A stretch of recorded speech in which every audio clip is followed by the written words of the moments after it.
کہتے ہیں جی کہ حضرت علی رضی اللہ تعالیٰ عنہ کعبے کے اندر پیدا ہوئے. چل ایک منٹ کے لیے، اگر اندر پیدا ہوئے ہوں تو پھر کیا ہے؟ حضور تو باہر پیدا ہوئے ہیں، پھر حضور سے افضل ہو جائیں گے اس لیے کہ کعبے کے اندر پیدا ہوئے ہیں.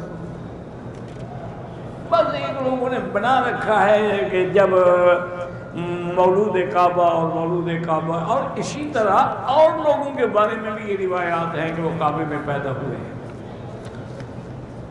صرف حضرت علی کے بارے میں نہیں ہے.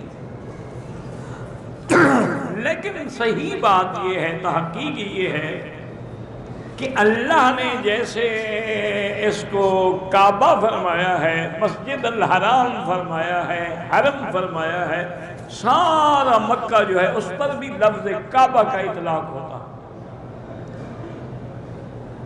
جیسے کہ قرآن میں ہے کہ حدیم بالغ الکعبۃ، جو تم نے قربانی دینی ہے نا حج کی بکری، وہ کعبے میں ذبح کرو. تم تو مینا میں ذبح کرتے ہو، کعبے میں تو کوئی بھی ذبح نہیں کرتا.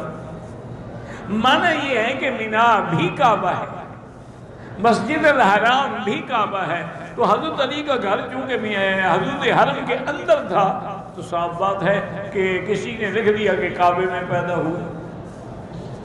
اس لیے ورنہ یہ بات نہیں ہے. لیکن نا تمہارے ہاں کسی عورت کی ولادت ہو تو جب بچے پیدا ہونے کا وقت آتا ہے اس کو مسجد لے جاتے ہو.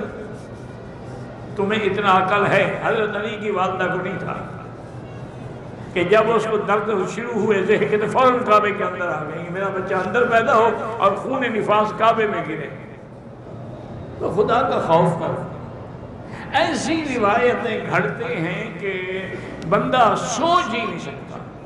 انا للہ و انا الیہ راجعون.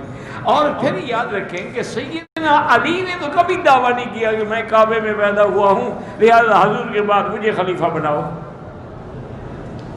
1400 سال کے بعد ذاکروں کو پتہ لگ گیا، حضرت علی کو پتہ نہیں تھا. اس لیے یہ سب روایات ہیں جن کی کوئی حقیقت نہیں.